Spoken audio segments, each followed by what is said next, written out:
So I was thinking this afternoon about where I wanted to start this chat with you.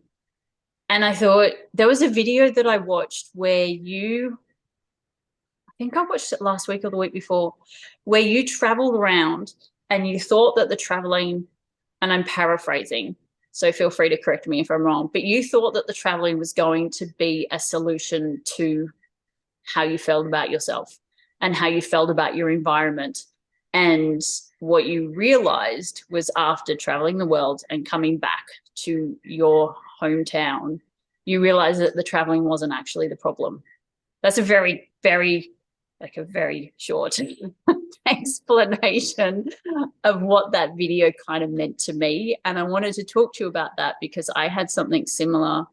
If I'm right in my assumption of what you were sharing, I had something similar where I've just moved us to 140 acres thinking that that was actually going to solve the problem because I thought being in the city was the problem. And now that we're here, we've been here a year and a half, I'm looking at it going, that hasn't solved shit. That hasn't solved anything. I am still me. So I wanted to start there. How did you how did you unravel that to find this sanctuary that you found at home?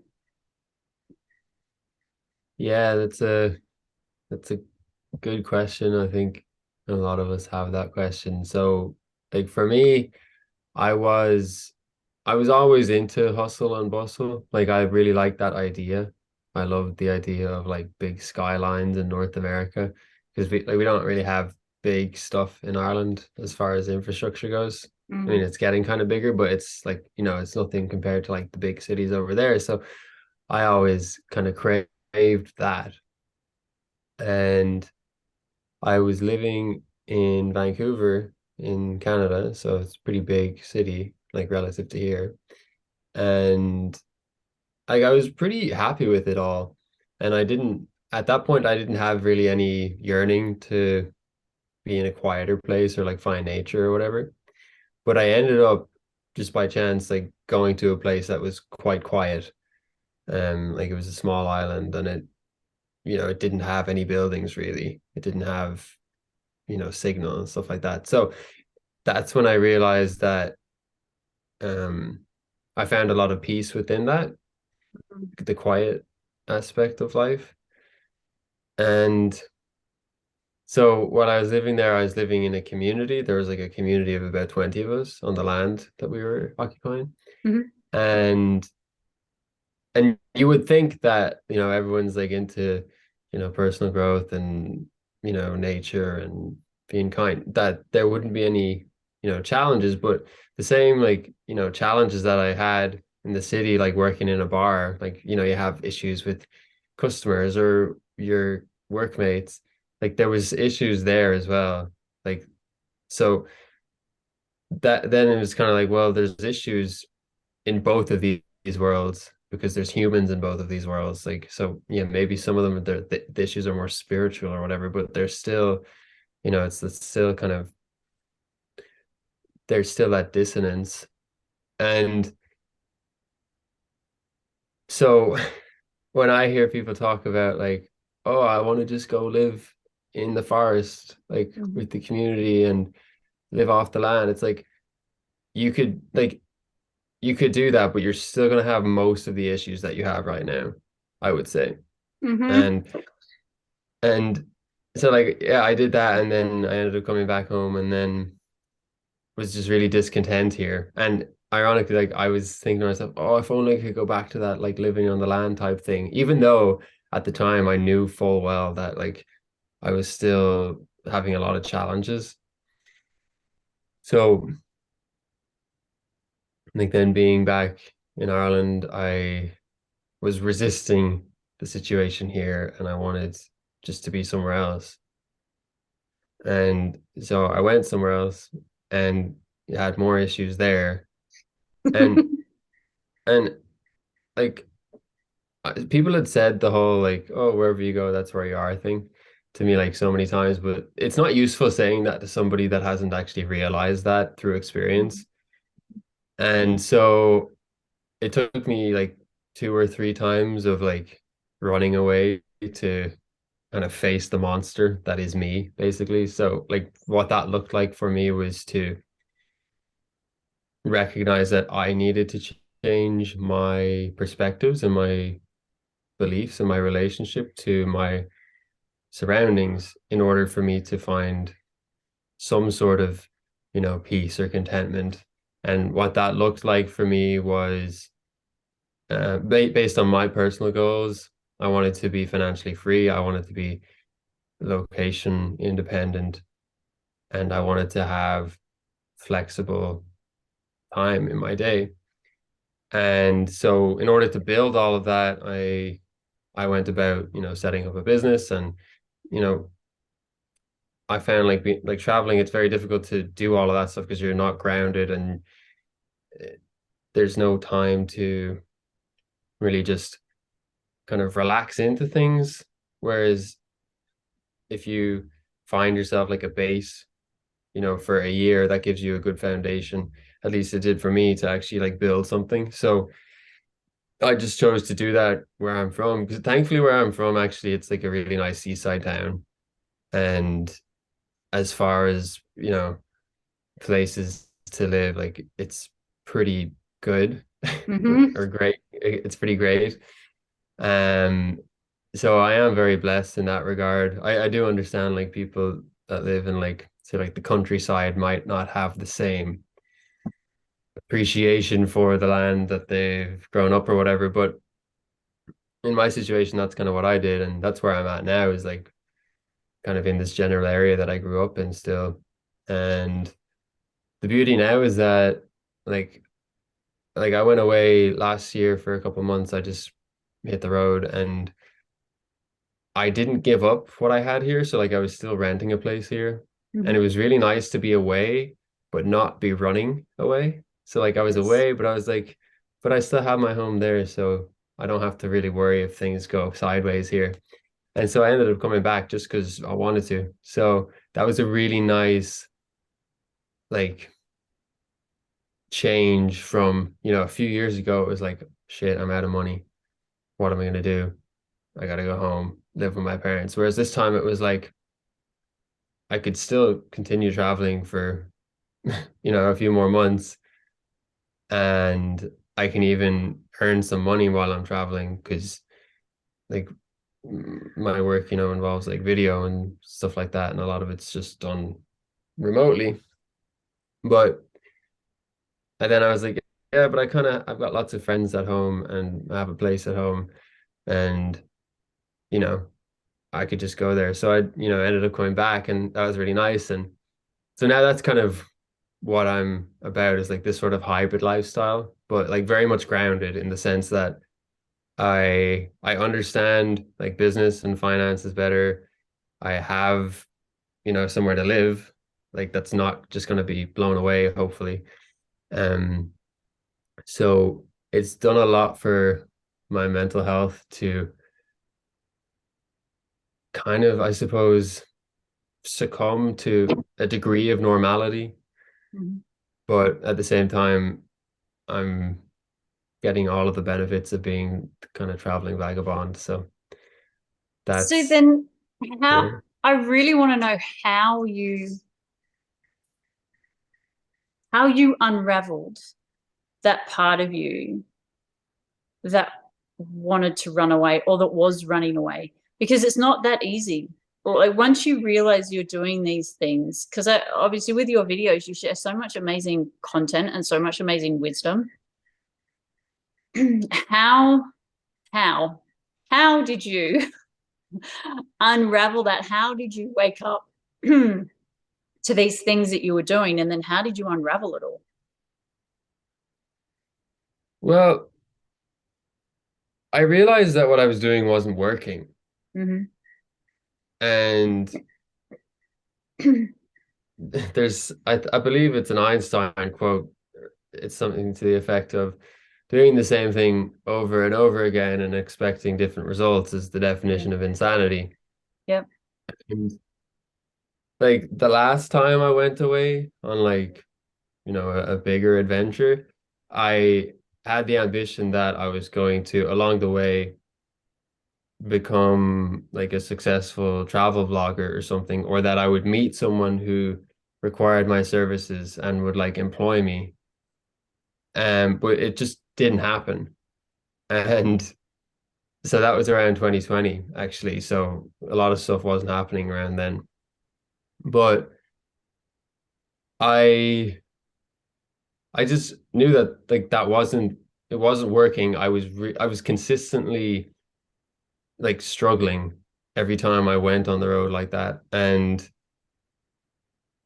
it was just really painful. Mm. And while it was also painful to, come back and start from scratch, it it was something different, and like that kind of gave me hope, I suppose, that I could create something. So like both situations were bad, like they didn't feel good at all. Mm. So it was a matter of picking the lesser of two evils at the time. So for me, it was like settling down here, and then, just like putting in the effort and the action, and then that's brought me to where I am. So like the unraveling of it was like realizing there's a problem here, Mm. and then changing the way that you're acting. Because if I kept acting the same way, like, yeah, maybe something might have happened, but I'll never know. But I do know for sure that something has happened by the other choice that I made. So I consider myself, winning right now, but I think you just need to become aware of it. And the only way to become aware of it is to get smacked in the face quite Or a few smash into a times. wall. Yeah, Yeah. yeah. But it's not that easy to change, though. It's funny because you make it sound like it's so simple. One day you made the decision to change and then that was it. Was it that simple for you? Because it is not that simple in my world. Hmm. I'm trying to think like exactly what I did. Like it was simple in the fact that I made a different choice, but like it was really, really, really shitty for the first like year, I think probably, in terms Mm. of just like I was really not seeing any kind of progress, and like I was having like big issues with my parents. I was living at home at the time, and like when you make the decision, that's just like planting the seed, but then there's a whole load of stuff between actually seeing any sort of like, fruits of your labor. Yeah. So I think people people don't realize the importance of that first step, and so they often just don't even take it when it comes to like changing your life. Um, and instead we just be like, oh, it's my life is too it's too messed up to change, or like this thing is too big to let go of. But it's like you don't let go of something all at once, and you don't like bring something in all at once, but you start with just a small action and you keep doing that, and then you build over time. So it's like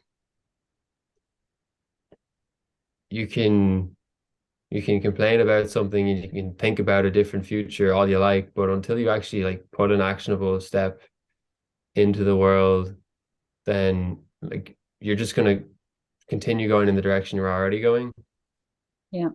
And there's no like instant gratification from, you know, making a decision to start from scratch. Like an absolute pain in the ass to the mind, but And you that is do the thank hard thing yourself. right now, especially with if you have a look at all the dopamine information out there where it is all about that instant gratification. Facebook and TikTok and YouTube and Instagram, it's all about instant hit, instant hit, instant hit.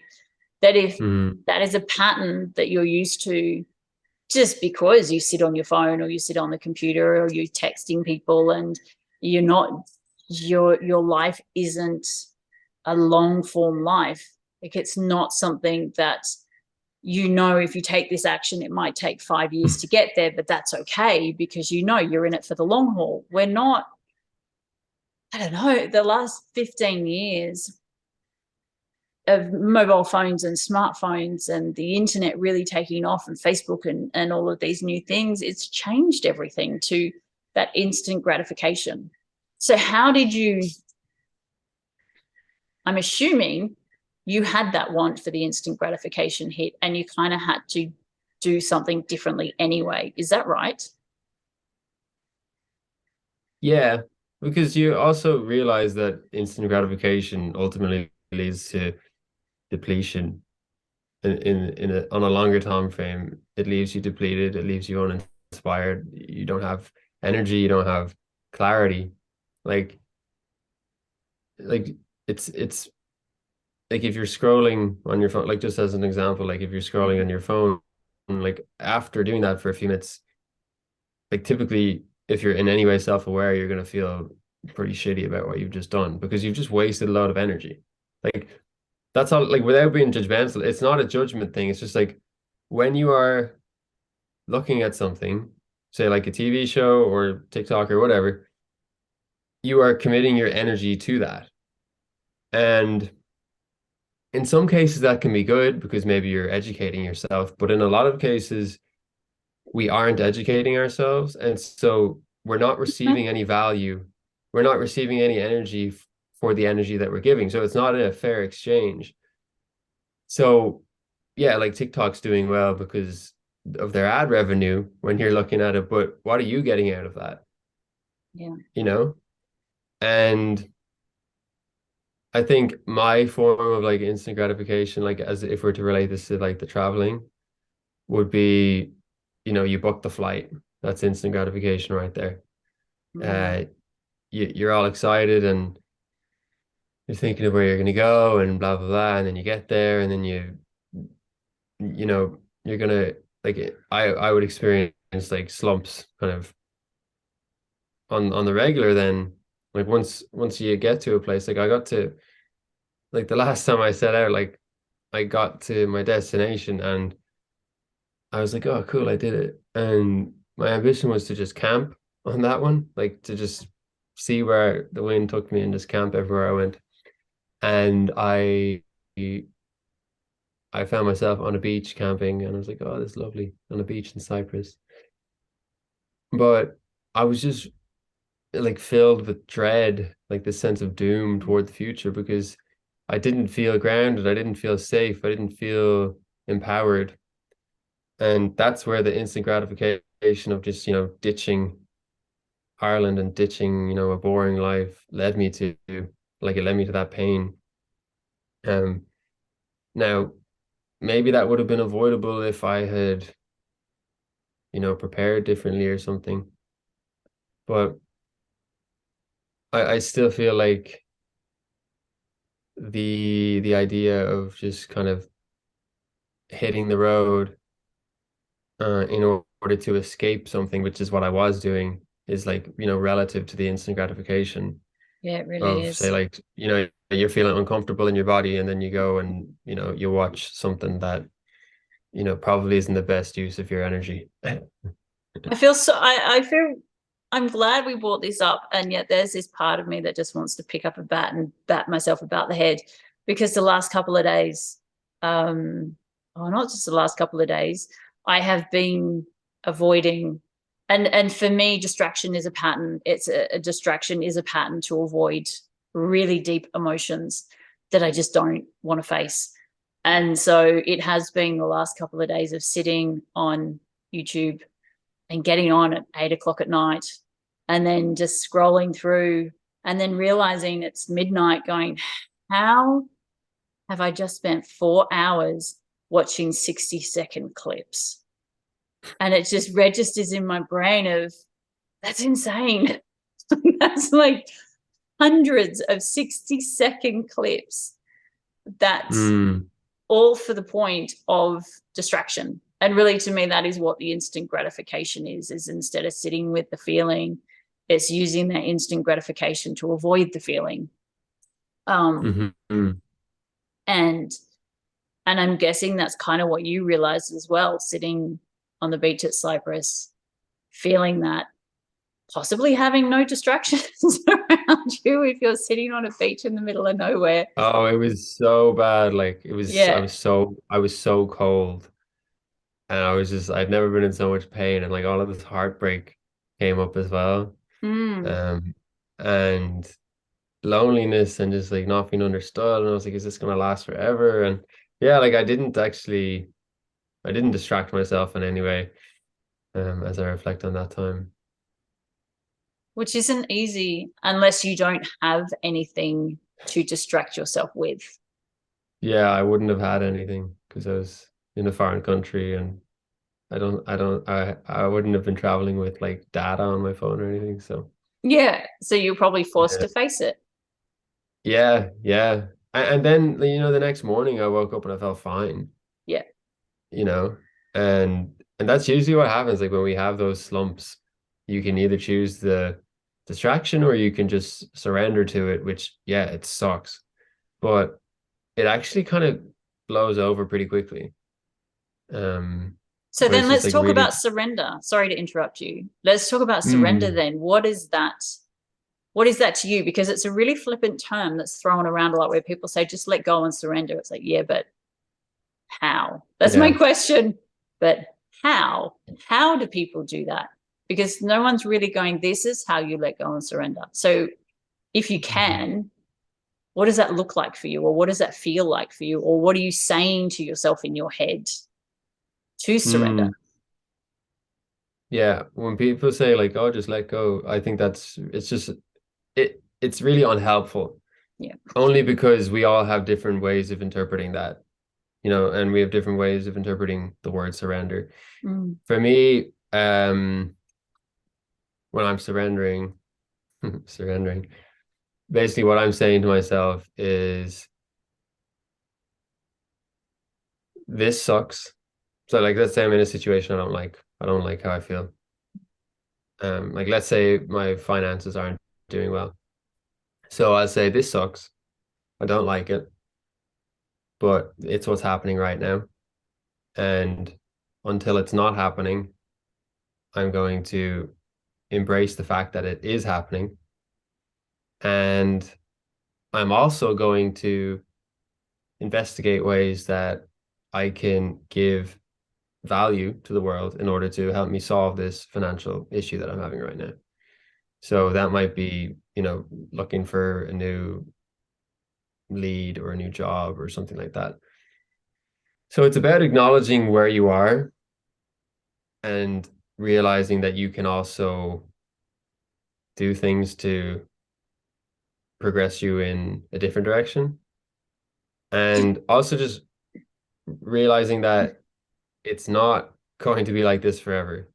Yeah. Like these challenges are not going to be here forever, but they are here now. And as long as they are here now, as long as they are here now, I need to accept that, and that's okay. Like, and I might have other preferences. I might prefer to not have this problem, but the truth is I do have it right now. Mm. And so it's just how do I want to relate to it? Like that's what surrender is to me. And you know, it's going to be different for everybody. So that's why like just a blanket statement, oh, just surrender. It's not usually helpful because I think often what we'll do is we'll kind of bully ourselves and Yeah. we'll give out to ourselves because we're not surrendering.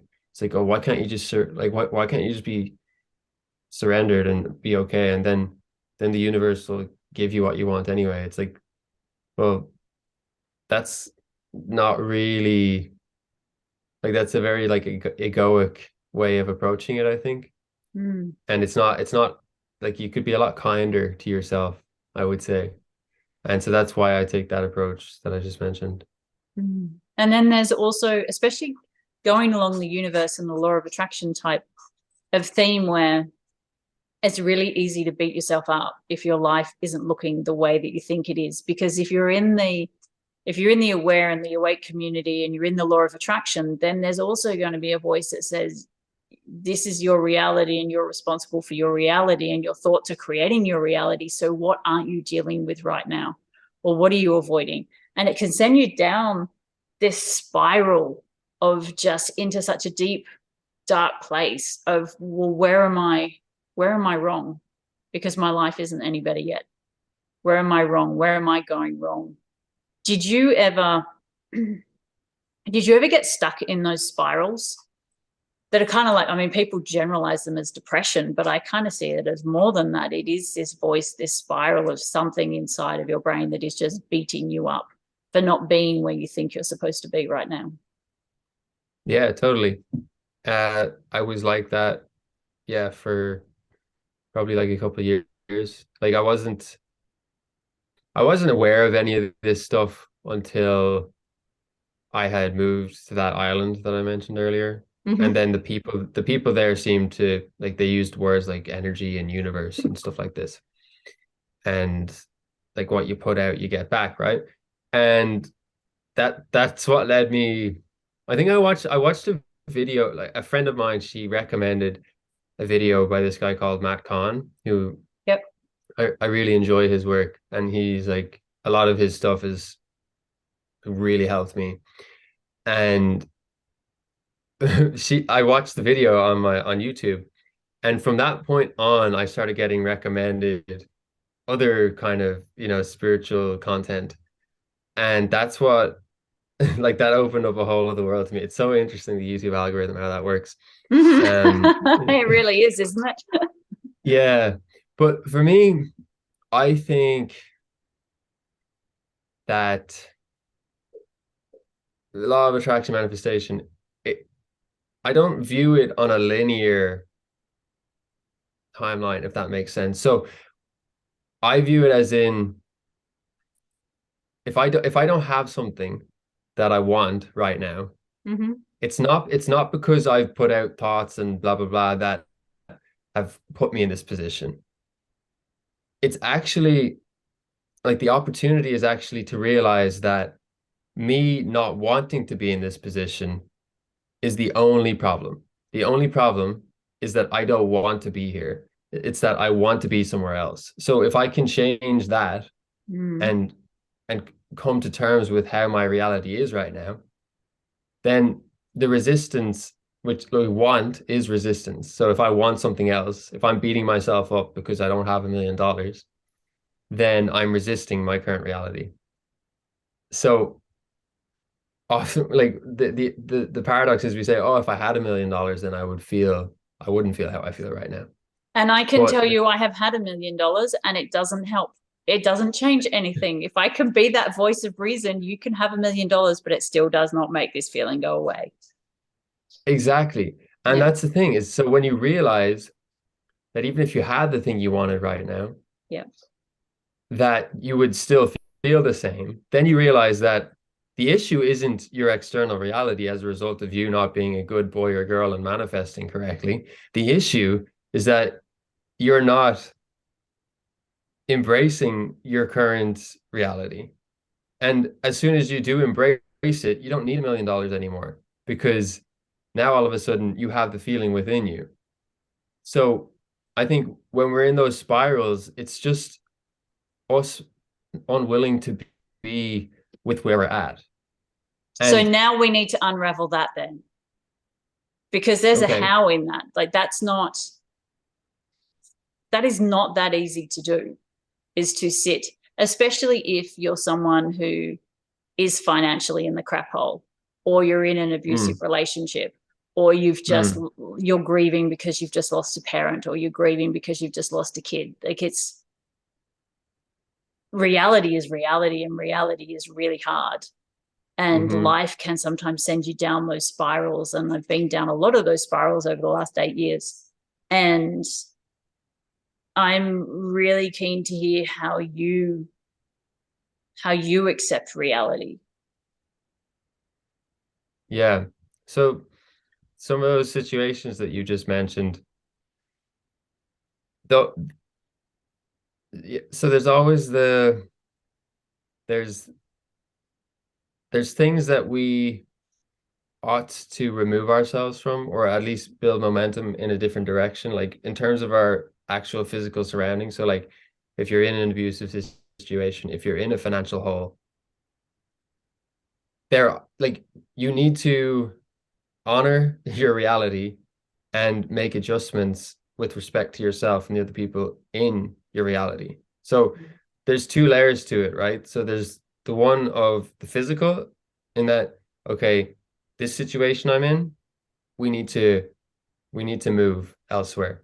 So if it's financial issues, you need to start seeing how can you generate more income. And like that's simply a question of how can I provide value to the world? Because if you give value to the world, then you're going to be reciprocated with income. So And whatever that is for you, it could be. I do want to come back to the depression that can come from that. That's really hard to get out of.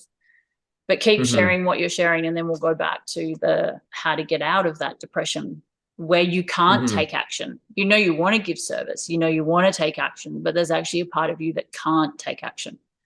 But keep sharing, and then we'll come back to that.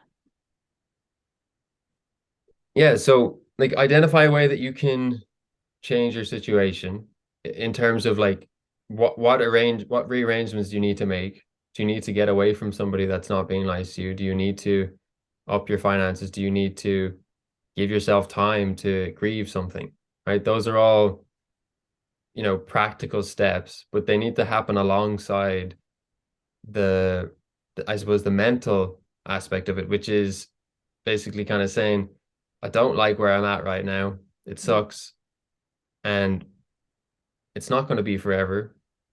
But as long as it's happening right now, I need to just feel the pain that I'm feeling, or the fear or whatever it is that you're feeling. So it's like it's not like you need to mentally clear yourself of like the the abuse that you're going through. It's like, no, you need to solve that on the external by, making the necessary adjustments, but you also at the same time do the inside job. So they work in tandem. Yeah. So that's on that. And then, so you said, with relating to the depression, like you say, I can't do anything. So I would ask, why can't you do anything? So if I go, I'll use me as an example because it's the easiest example I have. Um, Hmm. there, it's really hard for me to take action. Really hard for me to take action, and it's this feeling. I haven't quite completely identified it, but the easiest way I can put it is it's this worthless sack of shit feeling that also comes with why bother taking action when I know I'm going to fail? Is Hmm. that why bother when I know it's not going to work, or why bother when I know it's going to go wrong, or why bother when I know someone's going to punish me for it? And Hmm. when you have that voice and you know action is the way out, obviously action is the way out. As long as you keep taking action, the universe will meet that momentum and it will keep going. But if you're in this position where action is really hard, um, haven't I have started to figure out a way out, which is very similar to what you said, which is the kindness, being kind to yourself, understanding that you Hmm. are where you are, understanding that you feel what you feel, understanding that there is a part, there is a part that is so frozen in time that it finds it really hard to move. And that's what Hmm. I'm dealing with at the moment, is that part that is frozen in time. Obviously, and I am doing actions, I'm doing actions outside of my comfort zone, like having this podcast and reaching out to random strangers on the other side of the world for a conversation. But then there's more that I can do. This is kind of outside my comfort zone, but within my comfort zone at the same time, because I'm very comfortable talking to strangers and having conversations on a camera. So Hmm. it is that, and I think it is that freeze, that nervous system freeze, that I don't know if you've ever been through that, where you were frozen and you had to figure out, well, here I am and I'm frozen, but I know I have to take action.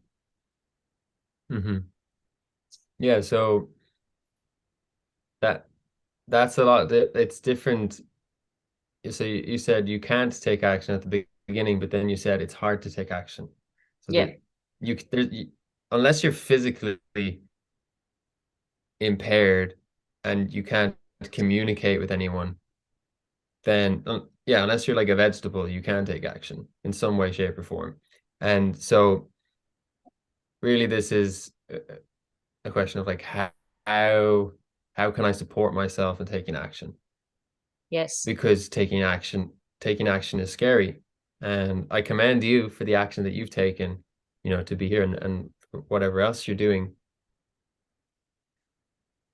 Because, a lot of people don't, like, they live their lives and they don't ever push past that out of the comfort zone, right? At all. And what I like to do with regards to, like, scary things is like acknowledge the fear within me Hmm. when it comes to doing a scary thing. And then I take the fear with me as I do the scary thing. So it's not like I'm trying to like get rid of the fear. It's like I'm scared and I don't know what's going to happen if I do this, and I'm going to do it anyway. And it's like I'm going to be okay because I know that I'm not going to be bullying myself, even if it doesn't work out the way I want it to. Hmm. So if you can count on yourself, then it doesn't matter if your efforts fail. And also then we enter the realm of like planning. It's like if you there's something you want to do because you want a specific outcome, but then the outcome doesn't happen, that doesn't mean that you failed. Like you just maybe misinterpreted what the actual grand zoomed out like point of you doing that action was. So like I've done a lot of things that have failed. Like I think the more you fail, the more you succeed. And the point of like doing something, that we consider brave or out of our comfort zone isn't necessarily to get, financial reward or to get certain things on the external, but it's really just about kind of dancing with those limiting beliefs that we might have, or like expanding our kind of energy field or our potential. Because if you are totally unwilling to go somewhere or to do something, then that's like a contraction in a sense, and that will ripple through to other areas of your life. And so,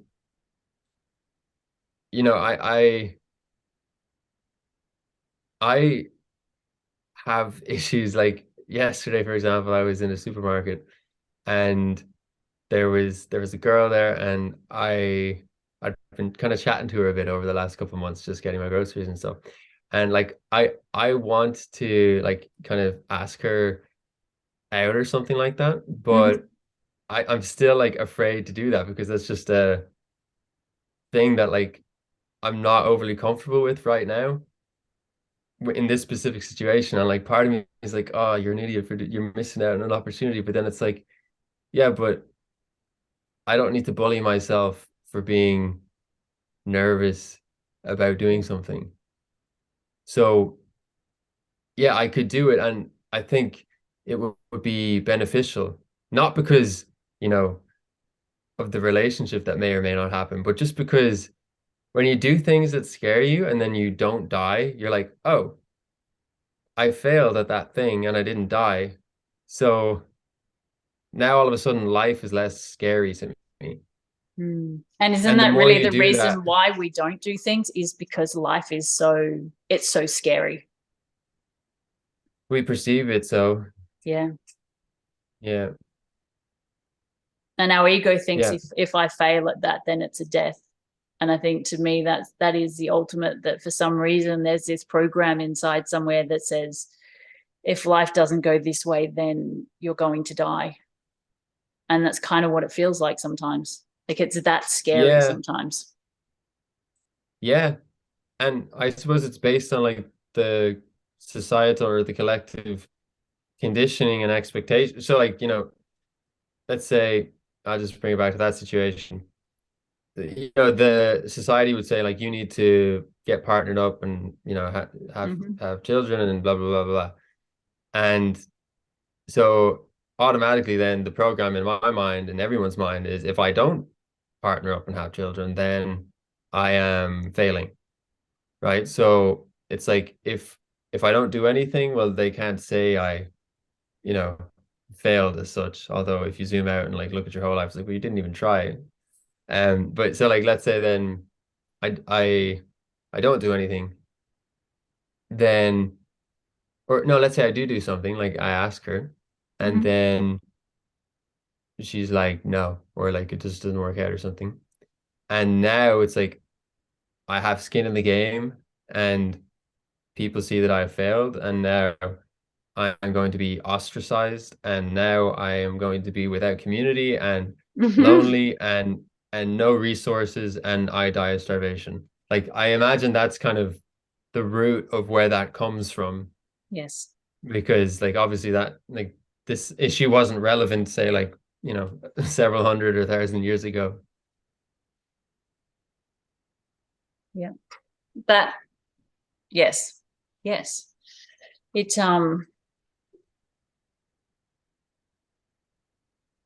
yeah, there's so much fear. There's so much perceived fear that I think is somewhat pushed by social media and by movies. My daughter, actually, we have conversations about this a lot because she watches shows and she'll come to me and she'll have a bad dream from watching something, and she'll come to me and she'll say, why do they have to make shows so scary for little kids? And my response to her with that in my cynicism, my very cynical self, um, is that when kids grow up in fear, they are far easier to control as adults because they grow up in fear as a kid and then they live life through fear as an adult, and they never take risks and they never get out of their comfort zone and they never push buttons, and they just live within this realm so they don't have to feel the fear. And I find it really interesting how, because I can see it. I can see the shows that she watches just generate so much fear, and so she regulates herself, and she'll now watch the first 5 minutes of a show, and if she feels fear, she won't watch it and she'll turn it off, and she'll say, Mm. I actually don't need to feel that.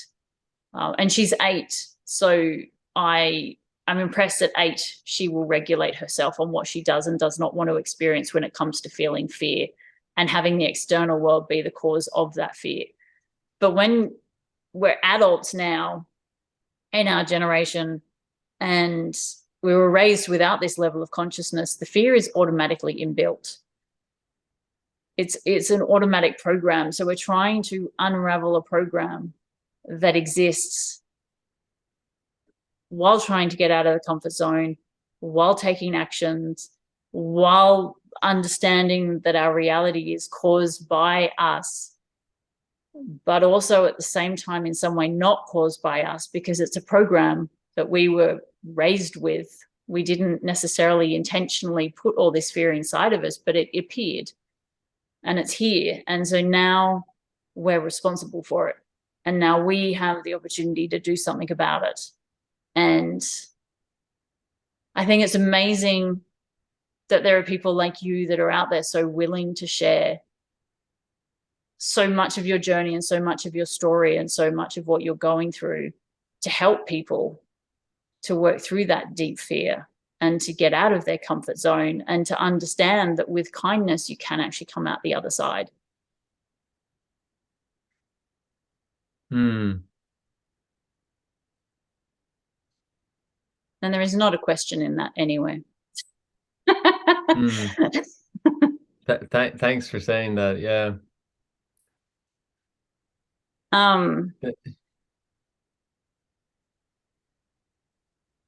yeah, I just kind of want to validate for people that it isn't easy and that it seems easy. You watch people online and you watch people on YouTube and you watch people that share, and it seems easy. It seems like it hasn't really been that hard for them to get from where they were to where they are. But the journey is harder than it looks. And It's it doesn't take 5 minutes. It's not like you started this a couple of weeks ago and here you are. This has been a journey. Would I be right? yeah, I mean, it is easy in one sense of the word, but it's not easy. Yeah. And when I say it is easy, it's what I mean is you look back and realize that you didn't actually plan most of what happened, Mm-hmm. and that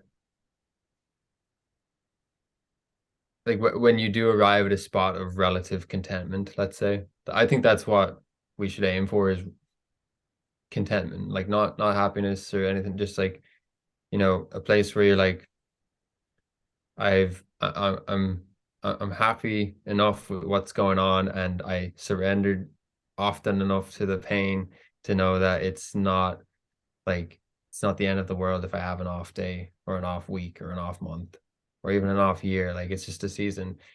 And that's where I'm at personally at the moment, is like, yeah, things could be better, things could be worse. Sometimes they are better, sometimes they are worse. And that's all okay. I'm not seeking better all of the time. Mm. But that's only come through accidental experience, you know. And so when I say it's easy, like it's going to happen whether you like it or not, but you just need to calibrate yourself to receive it. And that means like letting go of expectation. And that doesn't mean you don't like strive for things, but it just means that when you don't get what you want, you don't, beat yourself up over it. So like the first step is the hardest. Like I'm doing a lot of running lately, and it's funny, like the first like 5 or 7 kilometers feel awful. Like the first kilometer, it's like, I can't do this. Like I just want to die. Like I'm never running again. But when you get to kilometer 10 or 15, it actually feels really easy, you know? Like maybe there's a bit of discomfort, but like you could go for quite a bit more. And I think it's the same with your journey. It's like if you're constantly staying at the beginning of the race, like just like starting stuff, but then like not getting into not getting into your stride, then you're gonna continue to kind of feel constricted until things loosen up. And I think, if you're doing something in life that you don't want to be doing, you're you're kind of constricting yourself and you're not going to get into your stride. So like, I don't know, like let's say that's you're on a career path that it's just not really expansive for you. In order for you to get into your stride, you might need to maybe take on more responsibility in the world.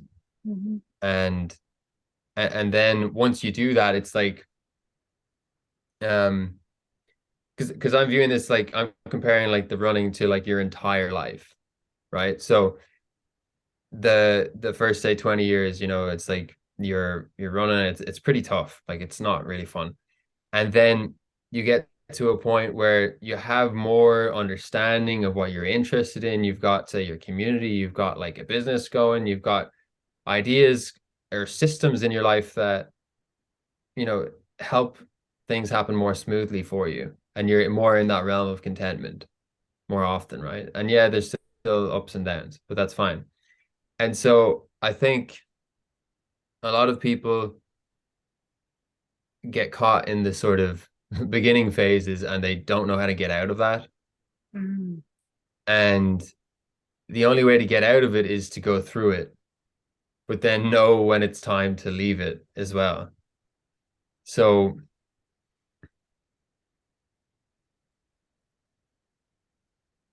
it sucks for a period, and that's normal in my experience. Yeah. And then, and to get through the suck, you need to embrace it and know that it's not going to last forever. And just realize that you only need to deal with this moment. You only need to deal with today. Like when you start a run and you're suffering in kilometer 1, immediately the voice in my head goes, how are you ever going to do 20 kilometers? And Mm-hmm. then I say to myself, well, I'm not doing 20 kilometers right now.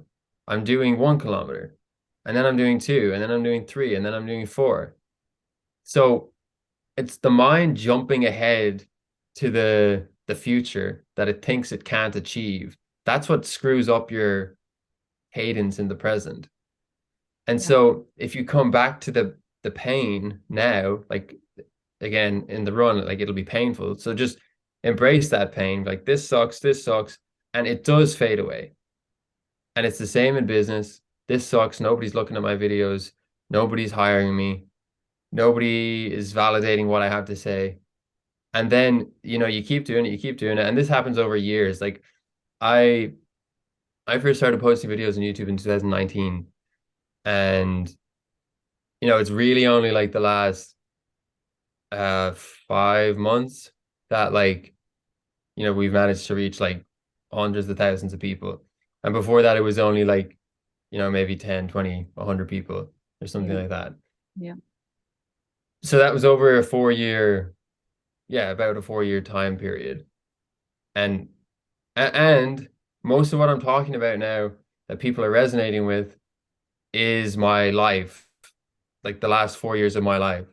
So all Mm. of that, those periods of hardship, I'm just reflecting on them and like synthesizing my lessons effectively and my experiences. Like that's like why I talk about like the law of attraction. Like I'm not reading a book about the law of attraction and then telling people about it. I'm telling you what my experience with the law of attraction was, because that's going to actually help everyday people that are trying to figure stuff out.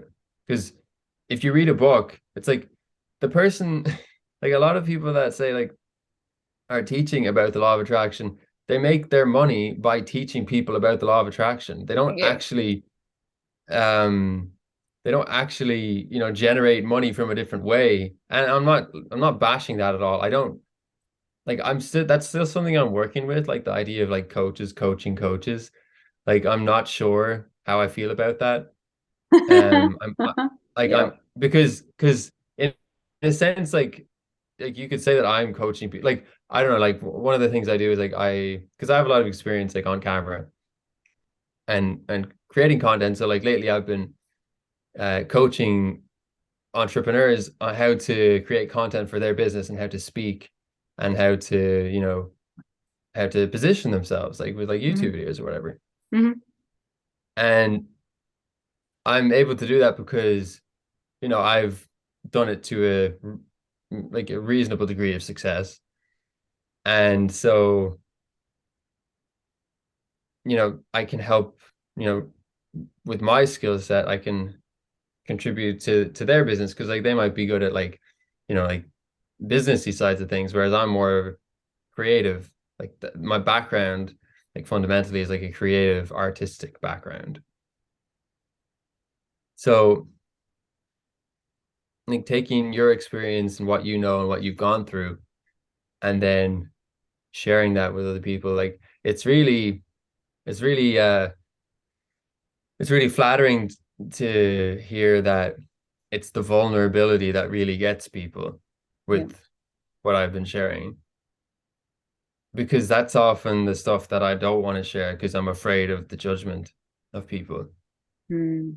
And not even people around the world. It's like I'm afraid of the judgment of like the people that already know me, because they don't know me as the guy that talks about his feelings or, you know, like failures to approach girls in a supermarket, or I don't know, Yeah. like porn addiction, or like all of these things that like I would say most people have these challenges and most people don't talk about them. And I think we'd all be better off if we all talked about them. Yeah. But since not everyone's willing to talk about it, like I think having one person or 10 people, I mean, like, of course, there's like hundreds, if not thousands of people talking about this stuff nowadays online, which is fantastic. But it's like when you see that person who's like doing it and like saying, this is the challenge that I had. And you can come through it, Yeah. then you're like, well, if he did it, if she did it, then why can't I why can't I do it? Like, what's the difference? And Mm. like fundamentally there isn't a difference. Like you just need to change your way of thinking and acting. Mm. And I have to say this, the show that I've created has been amazing with that for me because I'm doing this in real time.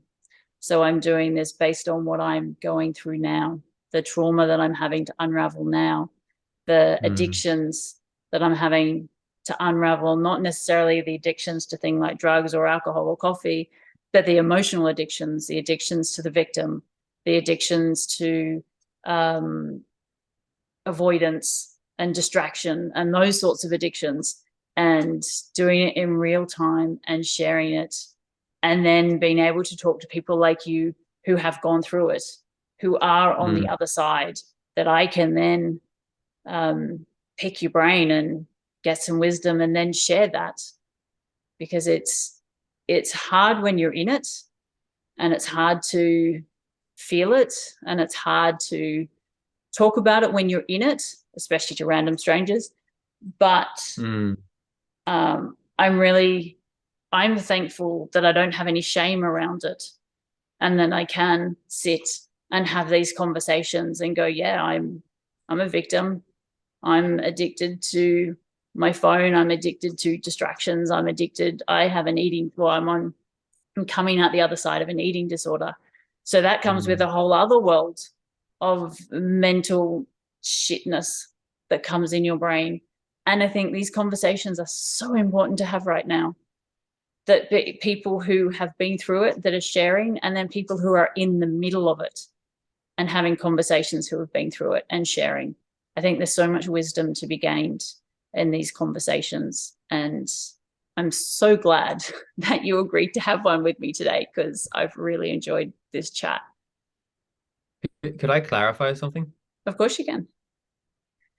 So like you said that like you like having conversations with people that have been through it. Like I have been through things and I go through things. And you said just there about you can talk about these challenges that you're having without shame. Mm-hmm. And I think that's what we need to aim for, is to be able to talk about the things that we're ashamed of. Because when you speak of Mm-hmm. something, then the shame has no power. So I don't believe I am through anything. Like I have my addictions that come up, but the difference is that I'm aware of them. I can see them. I can name them. I understand why I do it. Yeah. And I think that's the best that we can hope for as humans. Mm. Like it's not to have no addictions. Like how could you in just one short lifetime unravel all of the thousands of years of conditioning? You know, like I think that's an unreasonable task to ask of ourselves. So just keeping the channels open and talking is enough. We don't need to like I'm addicted to caffeine, for example, and I'm aware that it gives me, maybe a heightened sense of anxiety. Mm-hmm. But I I don't want to go through the withdrawal symptoms. It really fucking sucks. Yes, it does. And and I'm aware that I'm addicted. I've just said it. I'm addicted to caffeine. I don't want to deal with the pain of the withdrawal symptoms. So the trade-off is that I'm a little bit more anxious than I'd like to be, you know? And I'm okay with that. Like that's something I'm choosing consciously Mm. right now. And there's a And lot of power in not beating yourself up for that, because, like you just said, I am choosing this consciously, as opposed yeah, to doing it knowing that you and having that belief that you're doing something wrong. I think there's a lot of power in what you just said, that you don't believe you're doing something wrong. You know you're doing something and you're choosing it, and that's okay. yeah. And anything else is just like it's funny if you actually were to say, "Oh, I'm not addicted to caffeine. I just like coffee." It's like you're actually you're lying, and we only lie when there's a judgment toward the truth, right? Mm-hmm. Mm-hmm. So the own and how that's going to like feel and like ripple out into how you live other aspects of your life is like huge. So if you're just like, yeah, I'm addicted, I'm dependent on this substance, and I'm aware that it has negative side effects, and there are benefits too. I don't have to feel the pain. And when you say that versus, oh, I just like having coffee, and it's like one of them you're being honest and expanded, whereas the other you're hiding something. And yeah, I think honesty is just so important with yourself and with the people that you're networking with. Like the more honesty, it's just the less niggles there's going to be, and the more fluid and flowy things will be. I agree. I would so love to keep having this conversation with you. But I am aware that my poor daughter, who woke up at 4 o'clock this morning, is probably sitting in the room yawning her little head off. Is this the 8-year-old? Yeah, yeah, Okay. Well, yeah. bless her and She's bless you for your service as a mother. Thank you. Thank you. Thank you. She has been amazing. She's just been sitting waiting for me to hop off. But yeah, she's been awake since 4 o'clock this morning, and it's now 7 o'clock, and I feel like she's had a very long day. It was these moments I actually said to her today, I so wish I drank coffee, because then it was like I had 2 o'clock this afternoon and I was really struggling. And I said, if only I drank coffee, then I could just have that hit and it would just take me through for the rest of the afternoon. But no, I am one of those people that does not drink coffee. But David, this has been so amazing. Could you please share your YouTube channel and where people can find you if you've got a website? The best place to find me is YouTube or Instagram, probably right now. I guess I'm on TikTok. I'm on TikTok as well. And Okay. if you just search the David Boland on any platform, I'll come up. Awesome. And yeah, that's where you find links to everything else as well. And I can stick the links in the description too if you want to send them to me. Beautiful. Cool. Thank you so much. This has, yeah, it's been so good. I've gotten so much from this conversation, just reminding myself to stop beating myself up and be kind. It's such a big part of this whole journey, is find kindness in what you think you're doing wrong, because it's not wrong. Yeah. And the funny thing is that's going to be better for you and everybody else around you, and all of your efforts and endeavors will be, the return will be multiplied by 10. Yeah.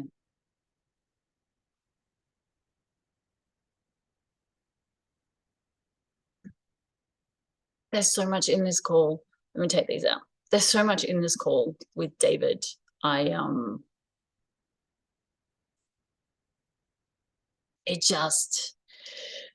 hit me deep. To keep taking action, to keep focusing on the positive, to keep focusing on the good things and the kindness. That's the thing that's come out of this podcast the most, is the kindness, is making sure that I stay in kindness.